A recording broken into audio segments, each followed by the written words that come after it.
Haleluya, haleluya, puji Tuhan, puji Tuhan, haleluya, luar biasa. Ya, puji Tuhan, kalau pagi hari ini saya dengan istri bisa hadir, ya, beribadah di tempat ini, di gereja yang luar biasa. Amin. Percaya bahwa gereja ini adalah gereja yang luar biasa, yang sudah memberkatimu. Amin.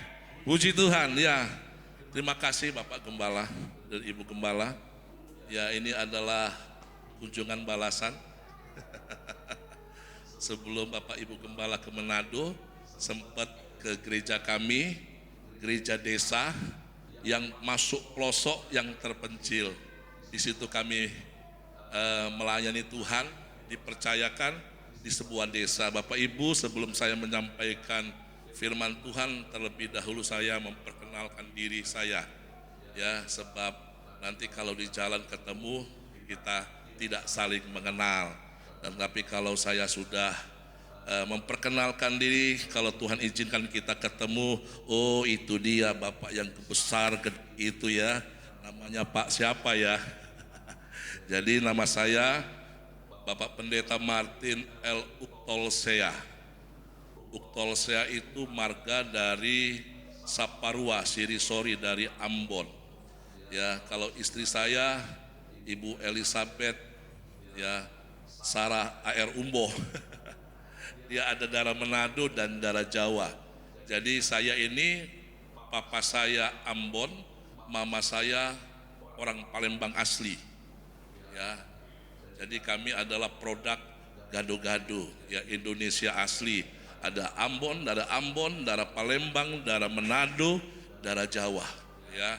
Dan sekarang anak-anak saya juga sudah bercampur baur darahnya. Ya, saya punya 3 anak.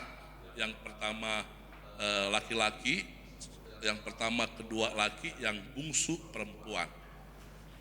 Yang laki yang pertama namanya Kevin Cornelius Theomarel Uktolsea SH MKN.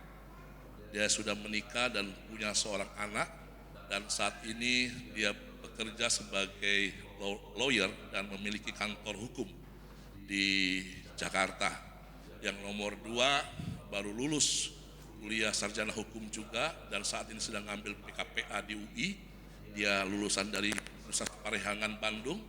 Dan yang ketiga anak bungsu perempuan sekarang sekolah SMA kelas 3 di Dempo Malang.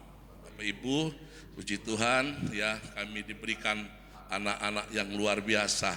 Sebab kami tahu kami melayani Tuhan yang luar biasa, Tuhan yang mengatur kehidupan hamba-hamba Tuhan. Nah Bapak Ibu, selain saya sebagai gembala sidang, saya juga di dalam pekerjaan sehari-hari juga sebagai seorang lawyer, ya. Saya bekerja sebagai lawyer, sebagai pengacara di Banyuwangi. Dan kalau nanti habis ini acara ke pada terus ke Malang, ada ulang tahun mami saya juga ada pekerjaan untuk pendampingan, juga ada perkara di Malang. Jadi Tuhan berikan karunia kepada saya untuk saya kerjakan dengan sebaik-baiknya. Itu saja perkenalan. Terima kasih Bapak Ibu Gembala. Ya, saya akan menyampaikan firman Tuhan, dan tema firman Tuhan pagi hari ini saya berikan judul menjadi pribadi yang dapat dipercaya Tuhan. Amin. Saya rindu bahwa setiap kita, saya dan saudara, menjadi pribadi yang dapat dipercaya Tuhan.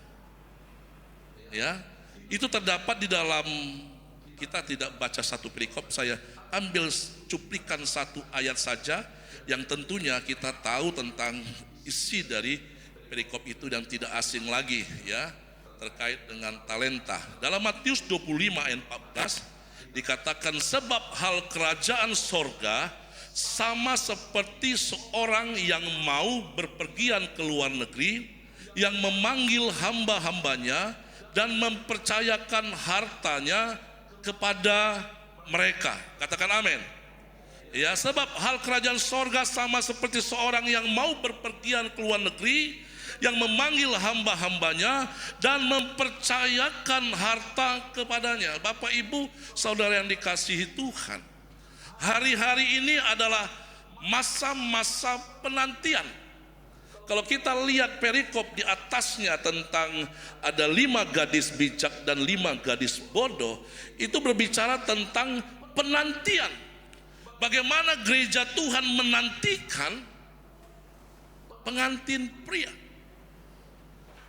Dan di masa-masa penantian itu Tuhan ingin kita melakukan hal-hal yang menjadi kerinduan Tuhan. Saat ini Tuhan sedang mencari orang-orang yang dapat dipercaya untuk mengerjakan kehendaknya. Katakan amin. Amin. Tuhan sedang mencari orang-orang yang dapat dipercaya untuk melakukan kehendaknya.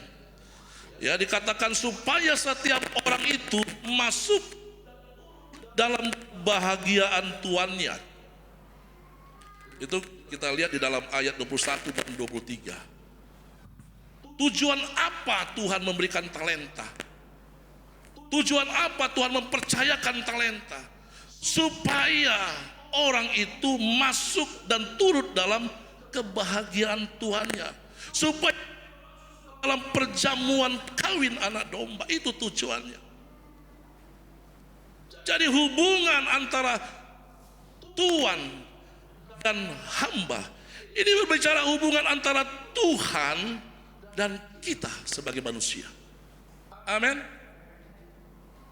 Kita adalah hamba-hamba yang sudah ditebus oleh darah Yesus. Kita hanyalah seorang hamba yang dipercayakan untuk menerima sebuah tanggung jawab. Katakan amin. Katakan tanggung jawab. Berbicara tentang kerajaan sorga, itu berbicara tentang kepercayaan. Berbicara tentang kerajaan sorga dan kepercayaan, itu juga berbicara tentang tanggung jawab. Bagaimana kita dapat mempertanggungjawabkan apa yang Tuhan kehendaki di dalam kehidupan kita sebagai hamba-hambanya. Kedudukan kita ini adalah tuan dan hamba. Tugas hamba adalah hanya mengerjakan apa yang dimau, dikehendaki oleh Tuhan. Amin. Ada 3 hal yang Tuhan kehendaki, Tuhan percayakan supaya kita kerjakan. Yang pertama adalah berbicara tentang waktu. Tuhan berikan kepercayaan, Tuhan berikan tanggung jawab kepada kita untuk kita dapat mengelola waktu. Sebab ayat 19 katakan, lama sesudah itu pulanglah tuan hamba-hamba itu lalu mengadakan perhitungan dengan mereka. Ada waktu tuan itu pergi, ada waktu dia akan kembali. Ada waktu. Di dalam bahasa Yunani ada 3 kata Yunani memakai kata waktu. Yang pertama tentang kairos, yaitu memakai kata kairos, yaitu momentum atau kesempatan atau peluang. Ya, ada juga kronos, yaitu kronologi, artinya urutan peristiwa atau tahapan waktu. Ada hora, ada durasi, rentan waktu. Ya, dikatakan hora itu adalah durasi, rentan waktu, panjangnya kesempatan. Bapak Ibu yang dikasih Tuhan, kita diberi Tuhan hidup dalam batasan waktu tertentu. Amin. Kita dikasih batasan waktu tertentu. Oleh sebab itu, pergunakanlah waktu dengan sebaik-baiknya. Dengan sebaik-baiknya, dengan tujuan yang benar.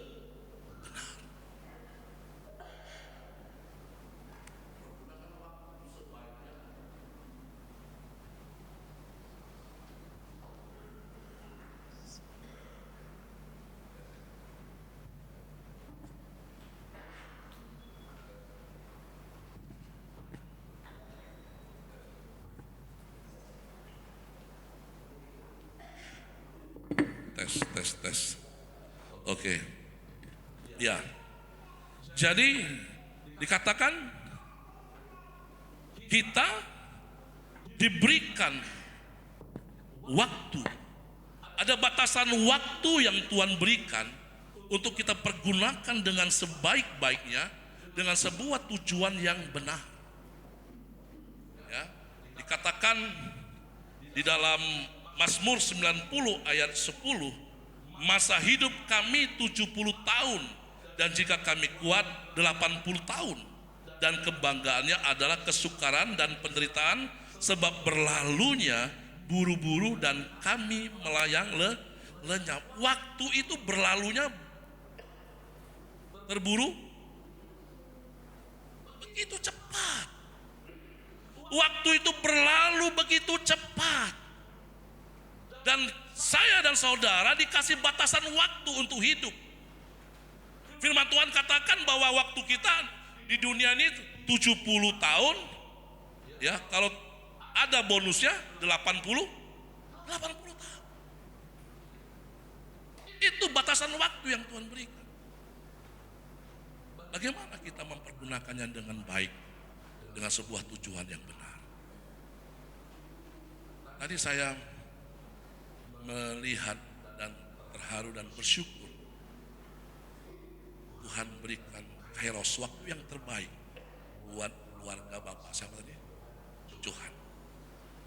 Itu luar biasa. Itu waktu yang Tuhan tetapkan, di mana istri Pak Johan sudah berdoa. Waktu-waktu selama 5 tahun dengan masa penantian yang panjang yang dihadapi oleh istri. Bagaimana menghadapi seorang suami yang tidak hidup sesuai dengan firman Tuhan. Tidak pernah bosan-bosan. Dia ambil waktu yang terbaik dengan sebuah tujuan yang benar. Dia berdoa. Dia doakan suaminya, dan saya katakan doa orang benar itu besar. Amin. Beri kemuliaan buat Tuhan Yesus. Waktu yang Tuhan siapkan untuk keluarga ini adalah waktu yang terindah. Bapak, Ibu yang dikasihi Tuhan, mari kita beri waktu untuk orang-orang yang ada di sekitar kita. Amin. Saya membiasakan diri dengan istri saya. Ya, anak-anak saya itu Bapak Ibu lebih gede dari saya. Itu orang Ambon, wajahnya serem-serem. Ya, tapi hatinya hati nona. Hati nona. Ya, kami terbiasa dengan quality time. Kami biasa mengambil waktu bersama untuk membangun keluarga, membangun kepercayaan istri terhadap suami, suami terhadap istri, anak terhadap orang tua terhadap anak. Membangun kepercayaan itu perlu waktu. Itu yang dirasakan oleh istri Pak Johan ya. Ya, perlu waktu untuk membangun kepercayaan, harus dibangun. Mari Bapak Ibu, para suami khususnya, berikan waktu untuk engkau mendengar cerita istrimu. Amin. Beri waktu untuk engkau mendengar cerita istri. Karena tiap hari dia punya cerita yang baru. Jangan bilang cerita istri itu tidak menarik. Cerita istri selalu menarik kalau engkau terima dengan baik. Amin. Suami-suami siap? Amin. Saya percaya ya, suami-suami di tempat ini adalah suami-suami yang hebat, yang memberikan telinganya, yang memberikan waktu yang terbaik buat istrimu berkata-kata. Ya, saya dengan istri saya setiap hari berdua, Bapak Ibu. Waktu saya masih kerja di Bandung, dia juga bekerja, dia sebagai wakil kepala sekolah SMA Bina Bakti, SMA nomor 2 di Bandung, yang rata-rata Cungkoren 99%. Ya, dia ngajar di 2 sekolah, SMA Bina Bakti 2 dan 1. Dia ngajar dari pagi sampai sore. Saya juga bekerja dulu ya di perusahaan asuransi, karena dulu masih branch office. Jadi ketika saya bekerja sebagai branch office, sebagai branch manager, saya sebagai perwakilan, bukan partner. Kalau sekarang kan agency. Waktu itu gaji saya besar sekali. Istri saya bekerja. Ya. Jadi ada waktu setiap hari kita sering kali tidak bisa bertemu. Karena sibuk satu dengan yang lain. Sibuk. Namanya juga masih muda, sedang mencari karir, sedang menggapai karir, membangun masa depan buat keluarga. Saya percaya bahwa setiap kita keluarga yang ada di tempat ini, yang masih muda, pasti kita punya karir, kita punya kerinduan, pencapaian yang kita harus capai. Ada target yang sudah kita tentukan. Sebenarnya untuk supaya keluarga itu bisa hidup lebih baik. Tapi kadangkala saking sibuknya kita untuk mencapai tujuan, kita melupakan waktu-waktu bersama. Hanya istri saya protes, "Pak, kalau kau sibuk terus, awas lo ya. Ya, ntar malam hati-hati." Oh, celaka. Kalau istri sudah ngancam, wah celaka. Akhirnya kita berdua berbicara, dan kami katakan kita perlu waktu. Lalu saya berdoa sama istri saya, Tuhan, alangkah baiknya dan indahnya kalau dalam setiap hari kita selalu bersama. Ya, pekerjaan apa ya Tuhan yang membuat kami selalu bersama, selalu beriringan, ya? Karena memang cinta kami kuat, Bapak Ibu. Kami bangun cinta kami dengan kuat. Dan kami ingin selalu bersama, dan puji Tuhan, rupanya Tuhan izinkan kami masuk ke yang namanya pelayanan yang Tuhan berikan kepada kami. Ya, pelayanan itu yang membuat kami bersyukur setiap hari kami bisa berdua. Bahkan sebagai lawyer pun, sebagai pengacara pun, pada saat saya harus sidang di pengadilan, dia selalu menemani saya, biarpun dia tidak masuk dalam ruang persidangan, ruang sidang, tapi dia ada di mobil mendoakan saya. Ini kebersamaan, ini quality time yang kami terus bangun, dan ini dilihat oleh anak-anak kami. Bapak Ibu, sejauh mana quality time yang engkau buat dengan pasanganmu? Pak Johan mungkin waktu itu sedang sibuk sendiri ya, sampai waktunya mungkin tidak ada untuk istri, betul ya? Sehingga miskomunikasi.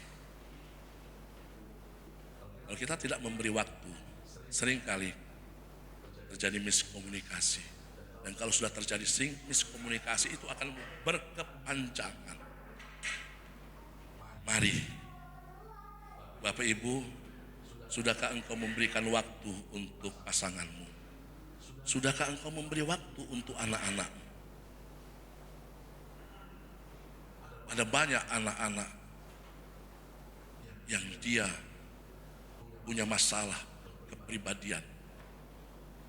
Dia memiliki akar pahit karena orang tuanya tidak punya waktu untuk mendengar. Tidak punya waktu untuk memberikan perhatian kepada anak-anakmu. Hati-hati. Saya bersyukur kami mendidik anak-anak kami. Biarpun mereka 2 di Jakarta, 1 di Malang, tapi tiap hari kami memberi waktu untuk video call. Saya memberi waktu untuk mendoakan mereka.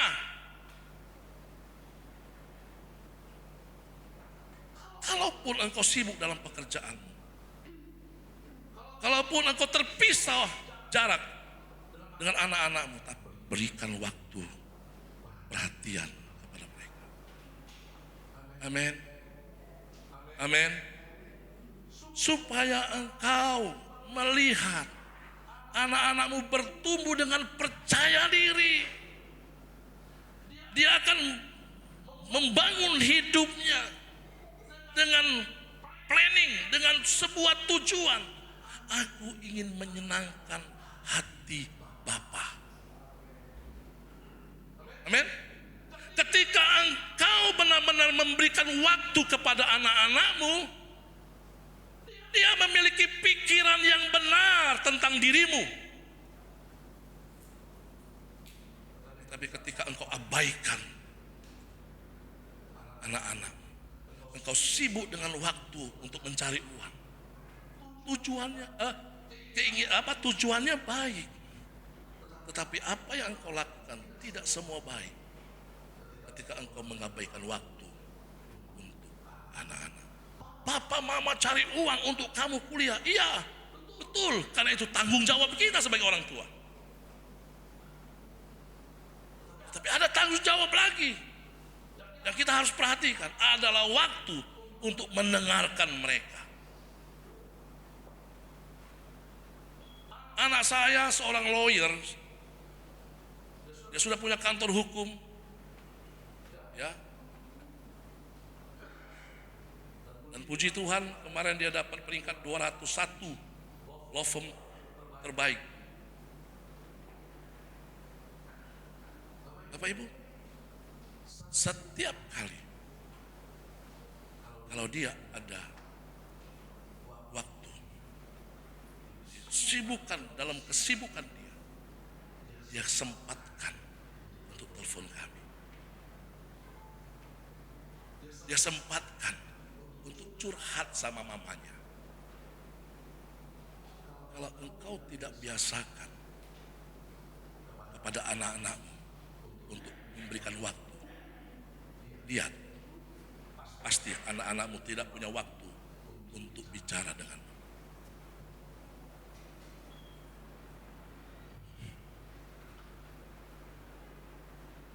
Ya. Hubungan itu selalu timbal balik. Amin. Ketika engkau memberikan waktu kepada anak-anakmu, saya sangat yakin percaya anak-anakmu akan juga memberi waktu untuk dia mendengar suara Bapa.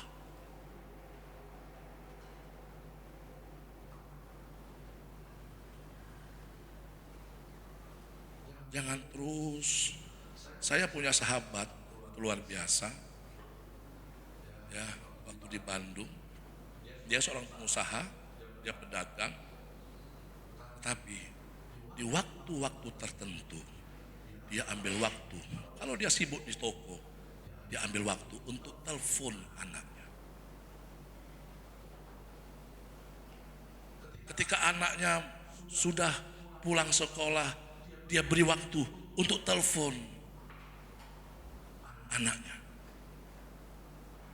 Dalam tiap-tiap waktu dia telepon anaknya untuk mendoakan anaknya.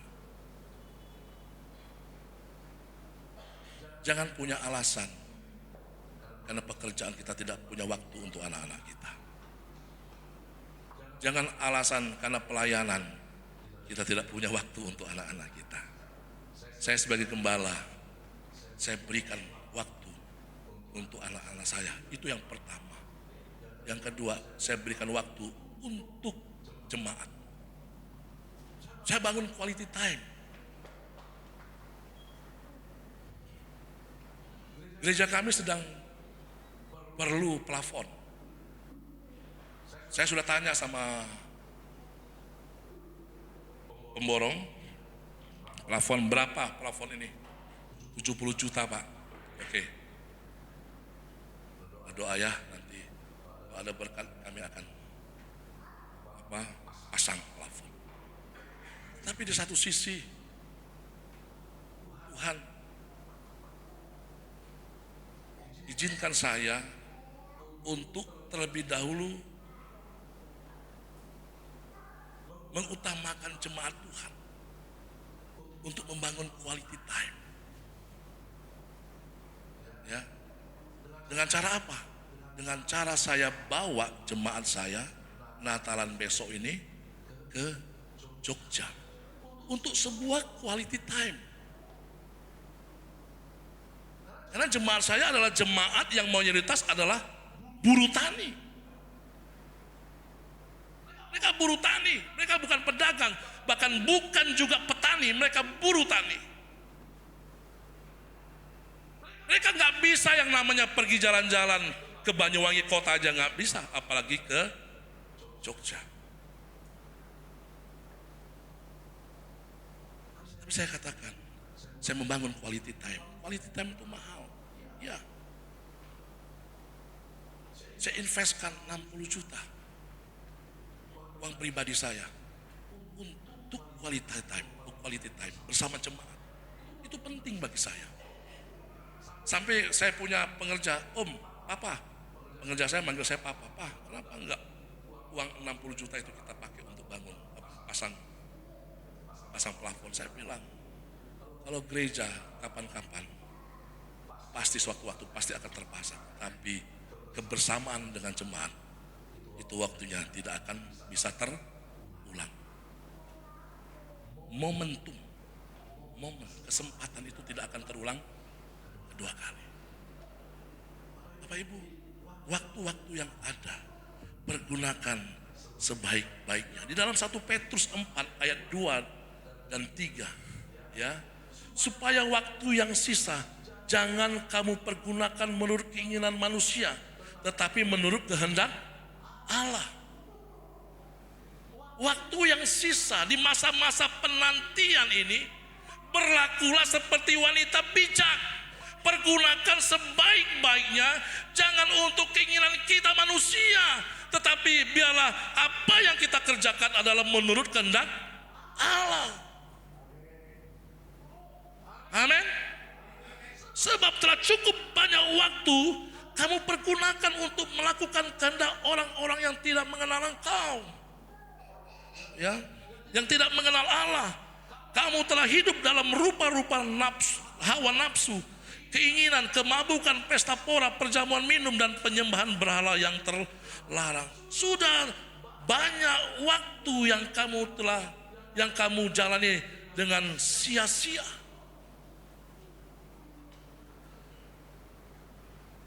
Pencapaian kita bukan harta dunia.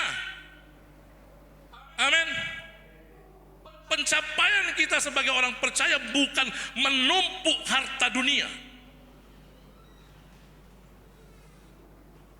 Kalau kita diberkati, puji Tuhan. Tapi bukan itu tujuan kita. Ya. Di dalam Ibrani 9 ayat 27, setiap orang ditetapkan hanya untuk mati satu kali saja, setelah itu dihakimi dalam tahta pengadilan Tuhan. Ada batasan waktu yang Tuhan berikan, lalu ada tanggung jawab yang kita harus bertanggung jawabkan di hadapan Tuhan, yaitu tentang tahta pengadilan Tuhan. Ada pertanggungjawaban. Mari Bapak Ibu, waktu yang ada, pergunakan sebaik-baiknya. Pergunakan waktumu dengan suamimu, dengan pasanganmu, dengan istrimu, dengan anak-anakmu, dengan orang tuamu. Orang tua yang masih ada, kasihi dengan sungguh-sungguh. Jangan sia-siakan orang tuamu. Sebab disitulah berkatmu. Sebab di tangannya, di mulutnya itu berkat atasmu. Amin. Ketika engkau menghormati dan mengasihi orang tuamu, disitulah berkat-berkat Allah akan tercurah. Kasih waktu untuk orang tuamu. Saya sudah sebagai, kita sudah punya cucu ya. Saya sudah punya cucu, jadi sebagai kakek, sebagai nenek, opa, oma, ketika kami diberi waktu oleh anak-anak dan cucu kami, diberikan waktu untuk memperhatikan, untuk bicara, untuk bertemu, itu membuat rasa bahagia. Amin. Coba Bapak Ibu yang masih ada orang tua, angkat tangan, coba saya mau lihat. Yang masih ada orang tua dan orang tuamu masih hidup, angkat tangan. Mari kasihilah orang tuamu. Saya pulang dari sini, selesai dari ibadah, saya harus ke Malang. Sebab tanggal 15 orang tua kami ulang tahun. Dia tinggal di Malang. Dulu adalah gembala Curah Jati. Mami dari istri saya. Kami ke Malang. Karena kami mengasihi dia.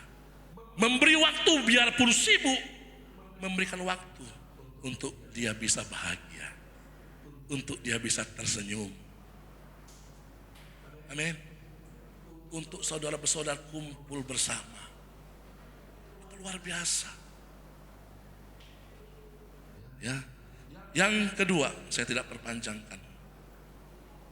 Tanggung jawab yang kedua, kepercayaan yang Tuhan berikan adalah waktu. Yang kedua tentang talenta. Ya, talenta ini berbicara tentang karunia yang Tuhan percayakan. Dan karunia yang Tuhan percayakan bukan karunia sembarangan. Kalau kita lihat ukuran talenta itu kan ukuran berat sebenarnya. Bicara tentang uang, dinar. Kalau dihitung satu talenta itu, ya, itu 6.000 dinar. Kalau saya hitung, ya, satu talenta itu sama aja harganya sekitar 600 juta rupiah. Bayangkan, ketika Tuhan kasih kepercayaan untuk kita pergunakan, itu Tuhan kasih bukan sembarangan ecek-ecek. Tuhan kasih yang terbaik, karunia yang terbaik yang Tuhan berikan. Karunia yang Tuhan berikan itu setiap orang berbeda, beda beratnya, banyaknya. Semakin banyak, ada 5, ada 2, ada 1. Semakin banyak, tanggung jawabnya semakin besar.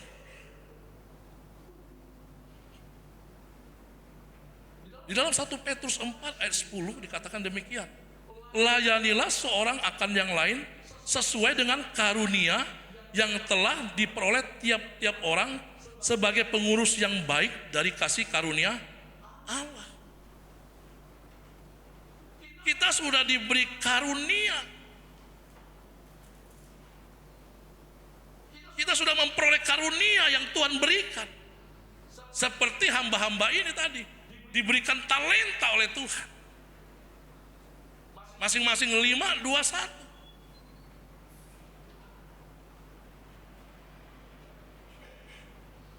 Karunia yang Tuhan berikan, pergunakan sebaik-baiknya. Yang dikasih 5, diberikan kesanggupan untuk mengerjakannya. Dikasih 2, diberi kesanggupan oleh Tuhan untuk mengerjakannya. Kata kesanggupan di dalam ayat ini itu dunami. Artinya ketika Tuhan kasih karunia, Tuhan kasih kesanggupan, sebab Roh Kudus yang ada di dalamnya memberikan kuasa.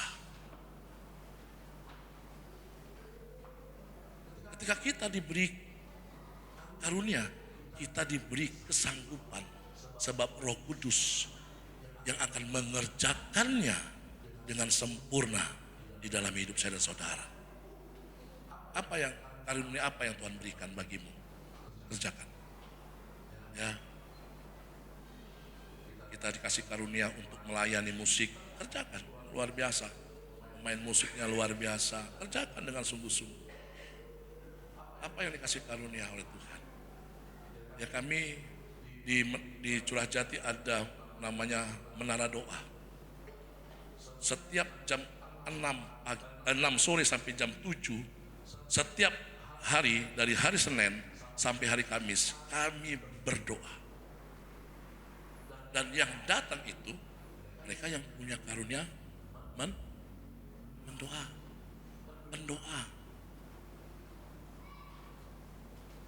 Di sini ada nggak untuk doa?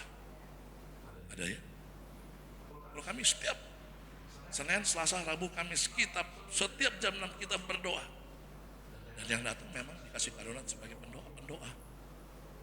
Dan saya percaya doa orang benar itu besar kuasanya seperti tadi. Doa itu mengubah segala sesuatu. Mari, karunia apa yang kau terima? Pertanggungjawabkan itu di hadapan Tuhan. Semakin banyak karunia, semakin besar tanggung jawab. Seperti yang saya alami. Saya sebagai gembala, saya sebagai lawyer, Tuhan izinkan oleh Majelis Daerah Jawa Timur, saya dikasih tugas sebagai staf khusus hukum MD Jatim.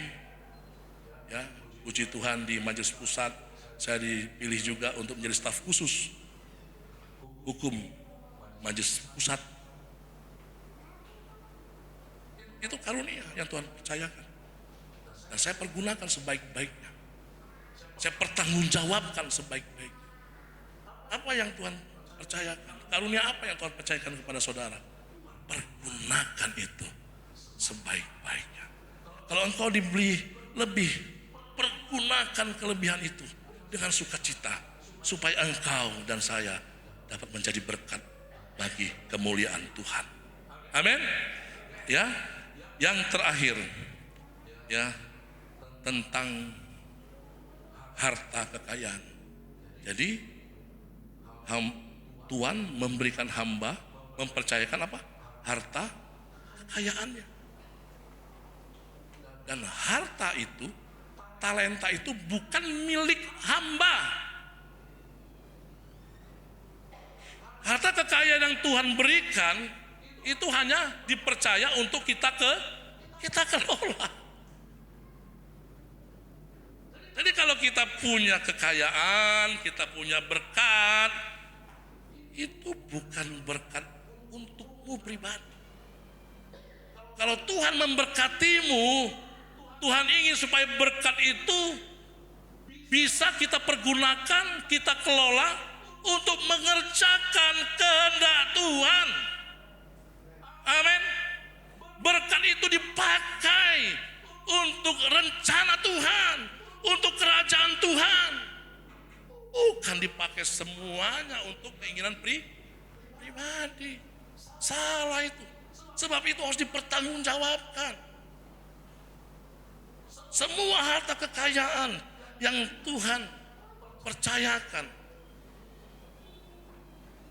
itu harus kita pertanggungjawabkan. Dia akan datang. Dia akan datang kembali. Dia tanya, yang dikasih 5, ini Tuhan, aku bisa mengelolanya, saya manage menjadi 5. Diserahkan lagi kepada Tuhannya. Harta kekayaan yang kau terima itu harus dipersembahkan. Dipersembahkan kembali kepada pemiliknya, yaitu Tuhan. Saya belajar dari orang tua saya. Papa saya dinas di Pertamina. Papa saya pegawai Pertamina. Saya lahir di Palembang, besar di Balikpapan karena tugas papa saya Pertamina jadi pindah-pindah. Terakhir di Jakarta. Saya belajar dari dia. Mama saya hajah. Papa saya anak Tuhan. Tapi ada nilai yang papa saya berikan kepada saya. Ada nilai. Apa? Ketika dia baru gajian, itu gaji dia masih di amplop. Ya, masih di amplop. Dia bawa, dia buka lemarinya, lemari pakaiannya. Di dalam lemari pakaian ada foto Tuhan Yesus. Lalu gaji itu dia taruh. Lalu dia berdoa, terima kasih Tuhan untuk berkat yang Tuhan sudah beri melalui pekerjaan. Bapak Ibu, ini nilai. Bagaimana kita mengelola kekayaan, bagaimana kita mengelola uang yang Tuhan titipkan kepada kita. Yang uang titipkan kepada saya dan saudara. Dia taruh, dia berdoa, Tuhan terima kasih. Lalu apa? Lalu dia ambil amplop. Dulu ada berapa amplop? Dia tulis untuk makan satu hari selama 30 hari. Berapa jumlah? Dia buat, dia tulis. Dia kelola uang itu, dia manage uang itu dengan baik. Karena anaknya 7. Anaknya 7 harus kuliah semua. Bapak Ibu, ketika engkau diberkati dengan berkat seberapapun, ya, ketika engkau menerima berkat itu, mari ada nilai. Sebelum engkau pergunakan, doakan dulu berkat itu. Amin. Doakan dulu berkat itu. Lalu berkat itu dikelola dengan baik. Sebab itu akan dipertanggungjawabkan di hadapan Tuhan. Pak siapa? Maju putih. Sinyo, gajimu itu nanti harus dipertanggungjawabkan. Apakah engkau pakai sendiri, engkau kantongin sendiri, istrimu gak kau kasih? Ya, istrinya Ibu Sinyo, kalau suamimu gajian dikasih gak duitnya? Betul. Engkau suami yang luar biasa, beri tepuk tangan. Amin. Itu yang baik. Tetapi sudah didoakan belum sebelumnya? Hah? Sudah didoakan? Doakan suami istri, doakan. Seberapapun yang engkau terima, sampaikan kepada pasanganmu. Jangan seperti teman saya. Teman saya pengacara. Ketika kami dapat lawyer fee, kan banyak nih. Ya, puji Tuhan lah. Kalau sekali tanda tangan 50-100 juta, untuk puasanya saja kan lumayan toh. Oh, dapat bagi 2 nih. Terus bagi 2 Pak Martin, puji Tuhan. Kalau saya masukkan dalam amplop. Nanti semua saya serahkan kepada istri, kita doakan bersama. Amplop kan? Kalau teman saya enggak. Sebagian dia taruh di amplop, sebagian dia taruh di sini. Di mana? Kos kaki.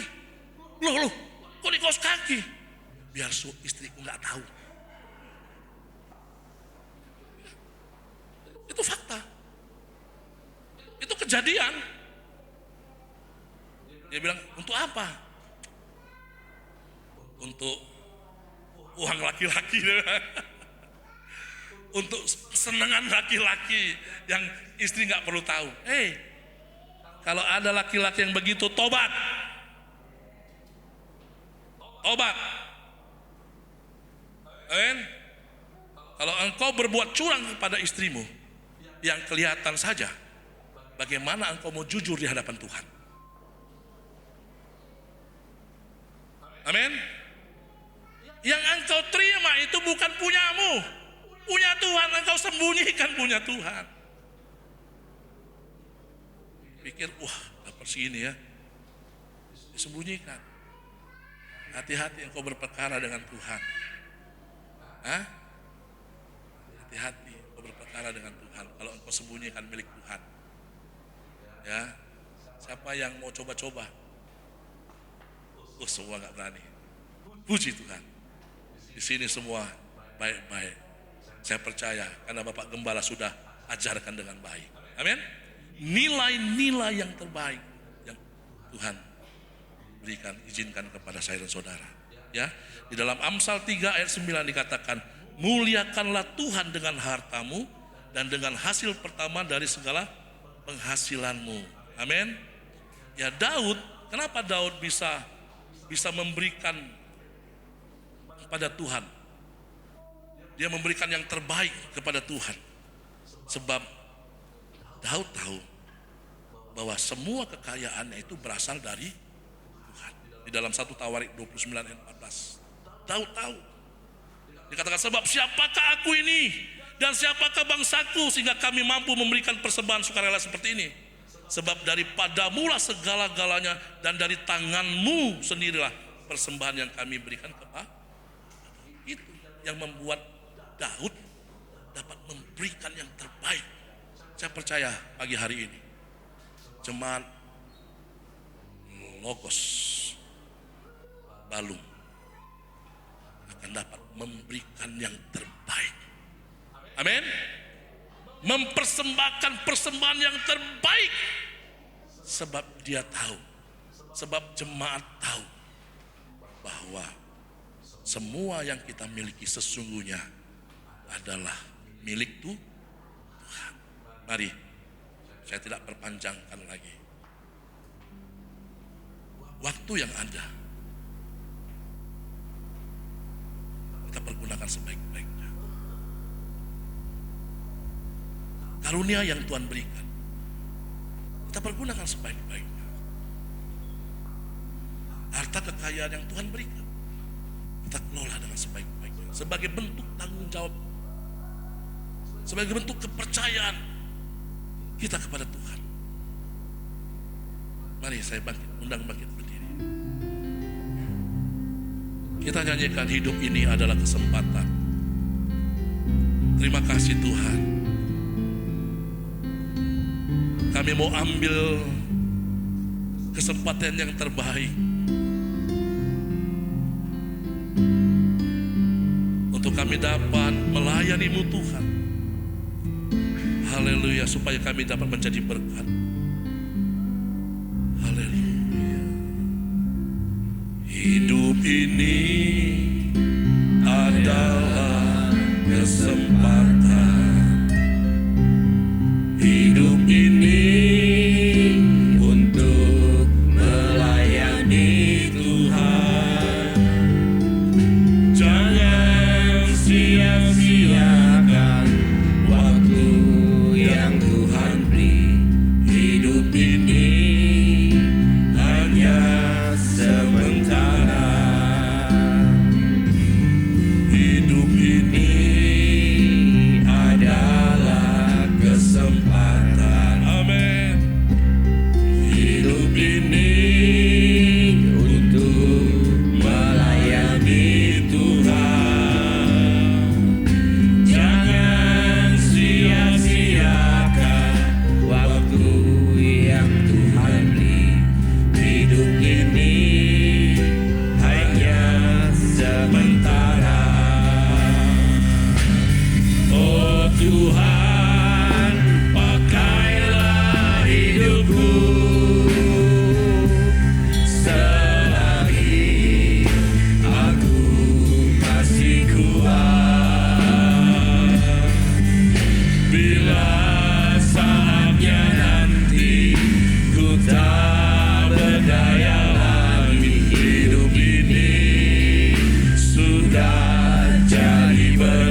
firman-Mu sudah datang di dalam hidup kami.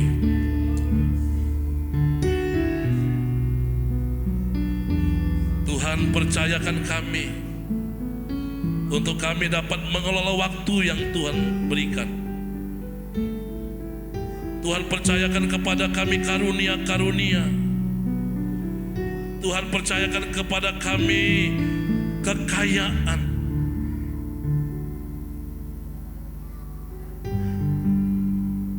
Mampukan kami Tuhan, Allah Roh Kudus, untuk kami dapat mengelola semuanya itu. Kesempatan yang terbaik pagi hari ini, kami mau katakan kepadamu Tuhan, Allah Roh Kudus, pimpin hidup kami. Pimpin hidup kami ya Roh Kudus. Kami gak mampu, kami gak bisa mengelola apa yang Tuhan berikan kepada kami tanpa campur tangan-Mu. Kami perlu Roh Kudus yang memampukan kami untuk mengakukan yang terbaik bagi Tuhan.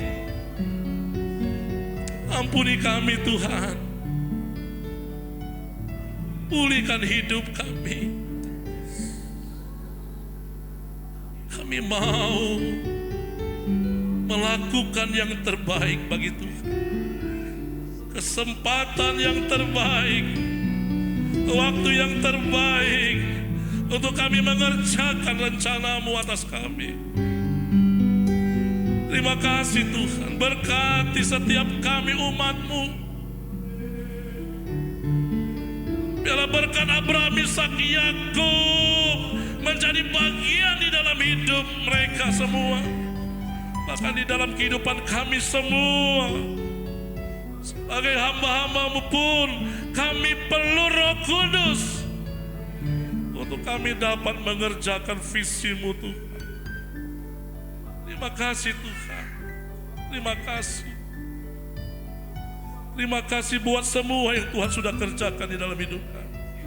Kami percaya firman-Mu yang sudah kami dengar tidak lalu dengan sia-sia, tapi firman-Mu termeterai di dalam setiap hidup kami. Bukan hanya kami bisa dengar, tetapi kami mau lakukan firman-Mu itu Tuhan. Terima kasih Tuhan, Engkau baik, teramat baik bagi kami. Kami mengucap syukur atas firman-Mu Tuhan, yang sudah mengubah kami, yang sudah memulihkan kami. Di dalam nama Tuhan Yesus, kami sudah berdoa dan mengucap syukur atas kebaikan-Mu di dalam, di atas dan di atas nama Tuhan Yesus Kristus. Kami sudah berdoa dan mengucap syukur. Haleluya, haleluya, amin. Silakan duduk saya.